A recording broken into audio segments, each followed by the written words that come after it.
بلند آواز سے پڑھتے تھے، اس لیے کہ لوگ ہمیں دیکھ کر جان جائیں کہ یہ ذوالحج کے دن ہے، پہلے 10 دن ہے، اور ان دنوں میں ہمیں تکبیرات پڑھنی چاہیے۔ حضرت ابو ہریرہ رضی اللہ عنہ اور حضرت عبداللہ ابن عمر یکم ذوالحج سے لے کر 13 ذوالحج کی عصر تک یہ تکبیرات پڑھا کرتے تھے، صحیح بخاری میں ہے۔ اور رسول اللہ صلی اللہ علیہ وآلہ وسلم نے فرمایا، کچھ قربانی کے جانوروں کے بارے میں شاید کسی بھائی نے لینا ہو، بتانے مجھے پہلے بھی چاہیے تھی لیکن خطبہ اس وقت بھی ٹائم زیادہ ہو گیا تھا۔ ان میں 4-5 مین شرائط نبی علیہ السلام نے فرمایا، صحیح بخاری حدیث نمبر 5552، کہ قربانی کے جانوروں کو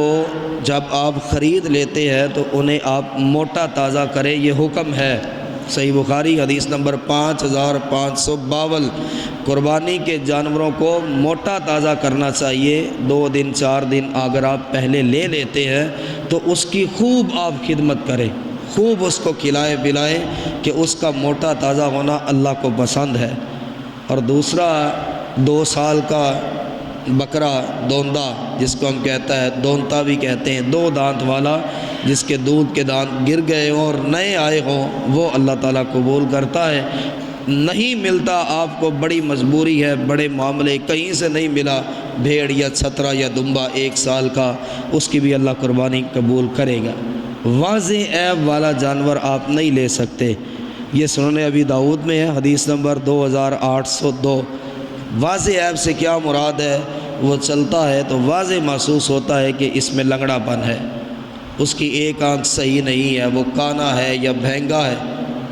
ٹھیک ہے، اس کی نظر صحیح نہیں ہے، اس کے کان واضح طور پر محسوس ہوتے ہیں کہ کٹے ہوئے، اور وہ ہڈیوں کا ڈھانچہ ہے، واضح طور پر محسوس ہوتا ہے کہ یار اس میں تو جیسے گوشت ہی نہیں، واضح طور پہ محسوس ہوتا ہے اس کی ہڈیوں میں گودا ہی نہیں ہے، چلتا ہے تو گر جاتا ہے۔ ایسا جانور اللہ تعالیٰ قبول نہیں کرتا۔ ٹوٹے ہوئے سینگ یا کٹے ہوئے سینگ والا جانور بھی قطعاً نہیں لینا چاہیے، وہ بھی اللہ تعالیٰ قبول نہیں فرماتا۔ اور سینگ والا مینڈا، یہ بھی ہمارے یہاں تو رواج بہت کم ہے، لیکن حدیث میں ہے، صحیح مسلم حدیث نمبر 1967، کہ سب سے افضل جو ہے قربانی کا جانور وہ سینگ والا مینڈا، جس کا رنگ سفید ہے، ٹانگوں اور اس کی آنکھوں کا یہ ہلکا سیاہ ہوتا، وہ سب سے زیادہ افضل ہوتا ہے۔ رسول اللہ صلی اللہ علیہ وسلم نے فرمایا، جو قربانی کرنے کی طاقت رکھتا تھا، پیسے تھے اس کے پاس، لیکن اس کے باوجود اس نے قربانی کا جانور نہیں لیا، آپ نے فرمایا خبردار وہ ہم مسلمانوں کی عیدگاہ میں نہ آئے۔ اسے ضرورت نہیں ہے کہ وہ ہم مسلمانوں کی عیدگاہ میں آئے، اسے عیدگاہ میں نہیں آنا چاہیے جس نے طاقت رکھنے کے باوجود قربانی کا جانور نہیں لیا۔ اور دوسرا اس سے بھی اہم یہ ہے،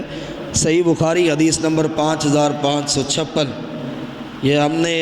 پچھلے جمعے کافی رسالے تقسیم کیے تھے، یہ شاید اس سے پہلے، اسی میں یہ سارے مسائل ہیں، یہی میں آپ کو بتا رہا ہوں دوبارہ، کہ جس نے نماز عید ادا کرنے سے پہلے قربانی کی، ہرگز اس کی قربانی قبول نہیں ہے۔ جانور قبول ہے، وہ ذبح کر لیا، جیسے عام دنوں میں آپ کوئی جانور اللہ کے راستے میں دیتے ہیں، وہ صدقہ ہو جاتا ہے، وہ بطور صدقہ قبول ہوگا، قربانی اس کی نہیں ہوگی۔ جس نے عید کی نماز پڑھنے سے پہلے قربانی کی، قربانی کا تھوڑا سا بھی اجر اس کو نہیں پہنچے گا، کوئی اجر نہیں اس کے لیے، اسے ایک عام اللہ کے راستے میں صدقہ کرنے کا اجر ملے گا۔ عید کی نماز پڑھنا لازم ترین ہے، اہم ترین ہے قربانی کرنے والے کے لیے۔ قربانی کریں اور وہ عید کی نماز پڑھے، نماز پڑھ کے واپس جا کر وہ قربانی کرے، یہ اہم ہے۔ اور قربانی کرتے وقت جو دعائیں میں نے آپ کو بتائیں وہ سنن ابی داؤد میں ہے، وہ پڑھنی چاہیے۔ آپ بھی صرف بسم اللہ اللہ اکبر تک نہ رہیں کہ جی اس سے بڑھ کے آتی نہیں ہے، 2 دعائیں یاد کر لیں، آج کے دن میں یاد ہو جائیں۔ آپ نے قربانی کے جانور کو لٹایا، آپ نے دعا پڑھنی ہے، انی وجہت وجہی للذی فطر السماوات والارض حنیفا وما انا من المشرکین، ان صلاتی و نسکی و محیای و مماتی للہ رب العالمین لا شریک لہ وبذالک امرت وانا اول المسلمین، یہ دعائیں پڑھ کے پھر آپ نے بسم اللہ اللہ اکبر یا بسم اللہ واللہ اکبر پڑھنا ہے۔ قربانی کی ایک اہمیت ہے، یہ عام تو نہیں آپ ویسے اللہ کے راستے میں ذبح کر رہے جیسے عام دنوں میں بسم اللہ اللہ اکبر ہی پڑھتے ہیں۔ قربانی کرنی ہے تو اس کے ساتھ آپ نے یہ دعائیں بھی پڑھنی۔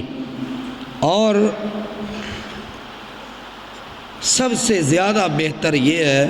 کہ قربانی آپ اپنے ہاتھ سے کریں۔ رسول اللہ صلی اللہ علیہ وآلہ وسلم اپنے ہاتھ سے کرتے تھے، صحابہ کرام ہمیشہ قربانیاں اپنے ہاتھ سے ذبح کرتے تھے۔ اس کے بعد آپ کو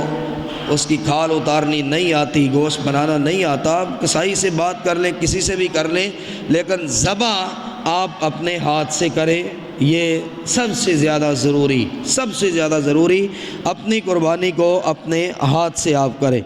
قربانی کا جانور، اس کا چمڑا،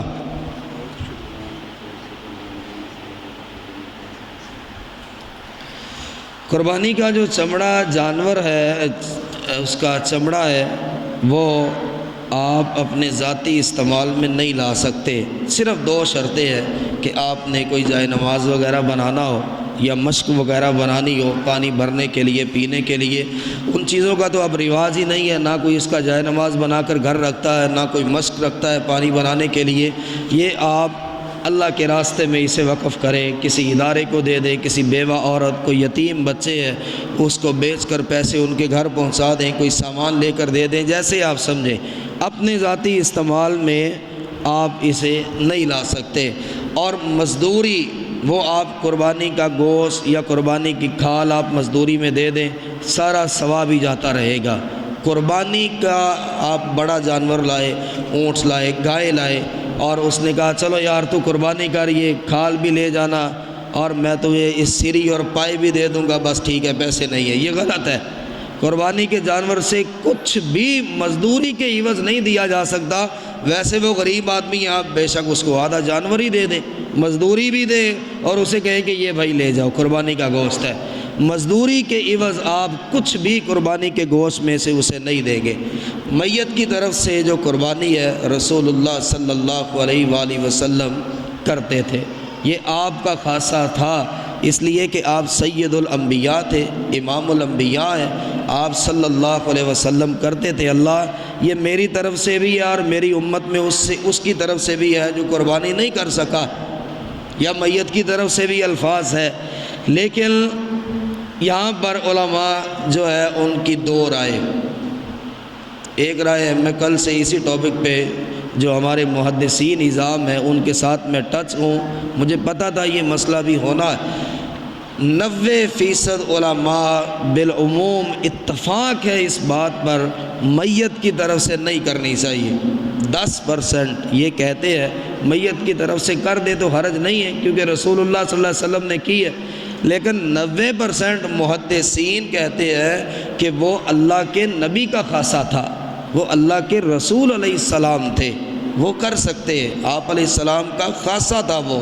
لیکن میت کی طرف سے 90% اتفاق اس پہ ہے، میت کی طرف سے نہیں کی جا سکتی۔ اگر کوئی یہ کہے کہ میں اپنے والد صاحب کی طرف سے کرنا چاہتا ہوں، میرے والد صاحب وفات پا چکے ہیں، تو اللہ کے نبی علیہ السلام نے فرمایا والدین کی وفات کے بعد اولاد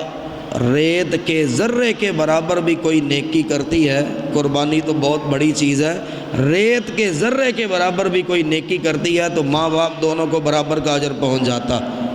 آپ قربانیاں کرتے ہیں، صرف آپ کو اجر نہیں پہنچے گا، ماں باپ کو آٹومیٹکلی پہنچ جائے گا، آٹومیٹکلی کوئی نیکی کریں گے، کوئی خیر کا عمل کریں گے، کوئی صدقہ خیرات کریں گے، کوئی نیکی کا کام ہے، آپ کے والد صاحب یا والدہ وفات پا گئی ہیں، آٹومیٹکلی اللہ نے وہ سسٹم لگائے ہیں، جتنا اجر آپ کو اتنا آپ کے ماں باپ کو، یہ آٹومیٹک پہنچے گا، اس میں آپ نیت کریں نہ کریں کوئی فرق نہیں پڑتا۔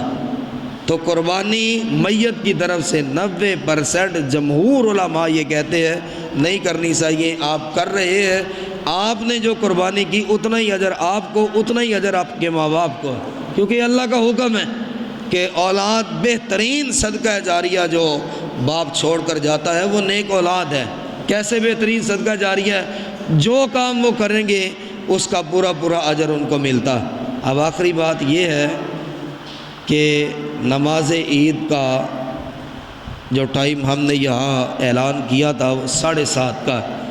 لیکن میرے بھائیوں مجھے بتایا تھا احباب تھوڑا سا یہاں پر تاخیر ہو جاتی ہے، تیاری کرنی ہوتی ہے بہنوں نے، ماؤں نے، بیٹیوں نے، اور بزرگ ہمارے حضرات ہیں۔ ایک بات تو یہ اپنی بہنوں اور ماؤں سے یہ کہتا ہوں کہ یہ میک اپ وغیرہ کرنے میں اگر دیر ہوتی ہے تو یہ تو دیر ہونی نہیں چاہیے۔ عید گاہ میک اپ کر کے آنے کا نام نہیں ہے۔ مسجد میں نماز پڑھیں یا آپ عید گاہ میری کوئی بہن، میری کوئی بیٹی جا رہی ہے تو یہ کہاں سے لازم آیا کہ وہ نئے کپڑے پہنے اور وہ سج سنور کر اور وہ جا رہی؟ اگر اس کی چوڑیوں کی چھنچھناہٹ ہے تو شیطان اس پہ خوش ہو رہا ہے، رحمان تو خوش نہیں ہو رہا۔ عورت کس کو کہتے ہیں؟ جس کے قدموں کی چاپ کا بھی پتہ نہ چلے، اندازہ نہ ہو۔ یہ میک اپ وغیرہ اور چہروں کو سجا کر جانا یہ تو عید کا نام نہیں ہے۔ رسول اللہ صلی اللہ علیہ وآلہ وسلم نے فرمایا اگر کسی عورت کے پاس دوپٹہ نہیں، کسی اور عورت کے دوپٹے میں وہ آ جائیں، آئے ضرور، دعا میں ہر قیمت پر شامل ہو۔ اگر وہ حیض والی عورت ہے، وہ کہے میں اپنے گھر میں بیٹھی رہوں، مجھ پر تو اب نماز فرض نہیں ہے، نماز فرض نہیں، حیض والی عورت کے بارے میں بھی فرمایا وہ بھی عید گاہ میں آ جائیں کہ اس وقت اللہ سے لینے کا وقت ہے، اور جو مانگتے ہیں اللہ عطا کرتا ہے، اللہ دیتا ہے، لیکن وہ ہم نے اللہ کے حضور گرنے کے لیے آنا ہوتا ہے، سجدے کرنے کے لیے آنا ہوتا ہے۔ بہنوں اور بیٹیوں سے کہوں گا کہ وہ اس حساب سے سج سور کر نہ آئے کہ اس میں زیادہ تاخیر خواتین کو ہوتی۔ اور دوسرا جو ٹائم ہم نے دیا تھا 7:30 کا ٹائم اب 7 بجے کا ہے۔ 7 بجے پورے انشاءاللہ یہاں پر نماز عید وہ کھڑی ہو جائے گی، اس لیے کہ رسول اللہ صلی اللہ علیہ وسلم نے حضرت عمر ابن حزم رضی اللہ عنہ کو نجران میں یہ حکم دیا عجل الاضحیٰ واخر الفطر وذکر الناس۔ آپ نے حکم دے کر بھیجا کہ عید الفطر کی نماز میں چاہے تاخیر ہو جائے، عید الاضحیٰ کی نماز میں تاخیر مت کرنا، یہ حکم دیا رسول اللہ صلی اللہ علیہ وسلم نے۔ اور یہ بیہقی اور سنن الکبریٰ میں روایت ہے، دوسری بھی میں آپ کے سامنے صحیح سنن نبی داؤد سے رکھ دوں۔ خرج عبداللہ ابن بصر صاحب رسول اللہ صلی اللہ علیہ وسلم مع الناس فی یوم عید فطر او اضحیٰ، کہ حضرت عبداللہ ابن بصر عید الفطر تھی یا عید الاضحیٰ تھی، لوگوں کے ساتھ نماز پڑھنے کے لیے نکلے۔ فانکر ابطاء الامام فقال انا کنا قد فرغنا ساعتنا هذه وذلك حين التسبیح۔ تو عبداللہ ابن بصر ناراض ہو گئے، امام لیٹ ہو گیا تو کہنے لگے وہ اتنی دیر کیا کرتے ہو، مجھے تو پتہ ہی نہیں تھا، وہ تم نماز عید پڑھنے میں اتنی دیر کیا کرتے ہو، ہم تو اشراق کے وقت تک نماز عید پڑھ کر فارغ ہو جایا کرتے تھے۔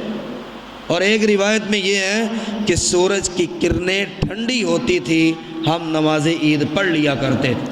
تو اگر ہم 7:30 کا ٹائم دیکھیں نا تو ہمیں حدیث کے خلاف جانے کی ضرورت کیا ہے؟ ہم کیوں اس لیے تاخیر کریں کہ بھائی میں صبح اٹھتا ہی لیٹ ہوں، ساری رات احباب جاگتے ہیں، جو عید کی رات ہوتی ہے جیسے ایک رسم اور ایک رواج بن گیا، رات 2-3 سے پہلے سونا ہی نہیں، تو یہ اپنا ذاتی قصور ہے۔ یعنی عید الاضحیٰ کی نماز وقت پر سورج کی کرنیں ابھی ٹھنڈی ہوں، میں تو اس حق میں تھا کہ 6 بجے پڑھ لیں، 6:15 پڑھ لیں، چلے 6:30 کر لیں، لیکن انتظامیہ نے کہا کہ آپ اتنا ٹائم ڈاؤن نہ کریں، چلے آپ 7 بجے تک کر لیں۔ یہ 7 بجے کا جو ٹائم ہے، میں نے 2 احادیث آپ کے سامنے رکھی۔ رسول اللہ صلی اللہ علیہ وسلم نے حکم دے کر بھیجا کہ عید الاضحیٰ کی نماز جلدی پڑھانا، اور اس کے پیچھے اب کیا ہے کہ قربانی کے دن آپ کو پتہ ہے، یاد رکھیں سب سے افضل ترین کام جو ہے وہ قربانی کرنا، اور جو کھانا کھانا ہے اللہ کے نبی علیہ السلام نے فرمایا، ترمذی کی روایت ہے، بہترین کھانا جو ہے وہ قربانی کا کھانا۔ سب سے پہلا جو کھانا آپ کھائیں وہ آپ اپنی قربانی کا کھانا کھائیں۔ اگر ہم عید کی نماز بالفرض لیٹ کرتے ہیں، خطبہ ہے، نماز ہے، دعا ہے، آپ 8:30 یہاں مسجد سے نکلے، 9، 9:30، 10 بج جائیں، کسی کو ڈھونڈتے ہوئے، جانور کو تیار کرتے ہوئے، پانی پلاتے ہوئے، 12 بج جائیں گوشت کاٹتے ہوئے، اتنی دیر تک تو نان چنے جو عام طور پہ عید الاضحیٰ پہ بھی چلتے، وہ سارے لوگ تو باہر سے کھانا کھا چکے ہوں گے، قربانی کا کس نے کھایا؟ جو افضل کھانا تھا، جو بہترین کھانا تھا، جو بڑے ثواب والا کام تھا، اس سے تو ہم آٹومیٹکلی ہم نے خود کو محروم کر دیا۔ اللہ کے نبی علیہ السلام نے فرمایا کھانا کھاؤ، قربانی کا کھانا کھاؤ، اور قربانی کا کھانا آپ صبح سے کچھ نہیں کھایا، 10 بج گئے، 10-11 بجے تک ہی آپ مطلب انتظار کر سکتے، یعنی عید کی نماز اس حساب سے بھی پڑھیں کہ سب سے پہلا کھانا جو آپ کی فیملی، آپ کے بچے کھائیں، وہ 9، 9:30، 10 بجے تک وہ کھا لیں، 11 بجے تک کھا لیں۔ تو اس میں یہ بھی ہے کہ قربانیاں کرنی ہوتی جو رسول اللہ صلی اللہ علیہ وسلم نے حکم دیا، کیوں کہ اس کے پیچھے یہ بھی تھا کہ لوگوں نے جا کر قربانیاں کرنی، اور پھر قربانی کا گوشت کھانا سب سے افضل کھانا جو ہے وہ قربانی کا گوشت کھانا ہے۔ اس لیے میرے بھائیوں 7 بجے کا ٹائم ہے تو یہ بھی تاخیر والا، سورج کی شعاعیں اس وقت گرم ہو چکی ہوتی، اور ہمارے تو اکثر جو عید کی نماز پڑھتے ہیں، ہمارے ادھر زیادہ سے زیادہ جو ٹائم ہے وہ میں نے 6:30 کا پڑھا، شاید کسی جگہ پہ میں نے 6:45 پڑھا، لیکن میں انتظامیہ کی رائے کو الحمدللہ وہ ہمارے جو ان کا حکم ہو، جو بات ہو کہ 7 بجے ہے، 7 بجے کا مطلب انشاءاللہ 7 بجے ہوگا، عید کی نماز کھڑی ہو جائے گی، آپ احباب تکبیرات کہتے ہوئے آئیں گے، تکبیرات لازمی پڑھیے، بڑا ہی اہم یہ جز ہے ان دنوں کا، بہت اہم رکن، آتے جاتے بازاروں میں بھی تکبیرات پڑھے۔ رسول اللہ صلی اللہ علیہ وآلہ وسلم جو کام کرتے تھے، عید کی نماز کے لیے غسل کرنا، نئے کپڑے پہننا، اگر نئے کپڑے نہ ہو پرانے کپڑے دھو کر پہن لینا، خوشبو لگانا، یہ بھی اگر کسی کے پاس میسر ہو خوشبو لگا کر ہے۔ اور ماؤں اور بہنوں سے بھی یہ درخواست کروں گا کہ اس قدر اہم ہے کہ اللہ کے نبی علیہ السلام نے فرمایا جس عورت پر نماز فرض نہیں وہ بھی آ جائے تاکہ دعا میں شامل ہو جائے، تو اس اعتبار سے مائیں اور بہنیں بھی بالکل تاخیر نہ کیجیے گا۔ یہ ایک ضروری اعلان ہے، عید الاضحیٰ کے موقع پر تمام احباب اپنی قربانی کی کھالیں، جامعہ سلفیہ حاجی آباد فیصل آباد ادارہ کو جمع کروائے، جو ایک دینی علمی درسگاہ ہے الحمدللہ، جامعہ سلفیہ کی طرف سے اہل علاقہ اپنی کھالے مرکزی جامع مسجد مبارک اہل حدیث مانا والا فیصل آباد میں جمع کروائیں۔ لہٰذا تمام اہل علاقہ اپنی قربانی کی کھالیں، صبح سے شام 6 بجے تک جامع مسجد مبارک اہل حدیث میں خود آ کر جمع کروائیں۔ محمد نعمان رؤوف صاحب یہ میرے بھائی جو وہاں متعلم ہیں، ان کا نام لکھا ہے، ان کو مطلب آپ جمع کروائیں، مسجد میں ہی ہوں گے، خود لے کر آئیں، یہ بڑے اجر کا کام ہے۔ قربانی کی کھال ہم اپنے طور پہ ذاتی استعمال میں نہیں لا سکتے، نہ جائے نماز بناتے ہیں نہ اس کی مشق بن سکتی ہے، ایسے اداروں کو مل جائے جہاں پر پڑھتے ہیں طلباء اور پھر عالم دین بنتے ہیں اور پوری دنیا میں دین کی خدمت کرتے ہیں، یہ بہت اعلیٰ اور بہت بڑا کام ہے۔ اللہ تعالی ہمیں عمل کی توفیق عطا فرمائے۔ الحمدللہ۔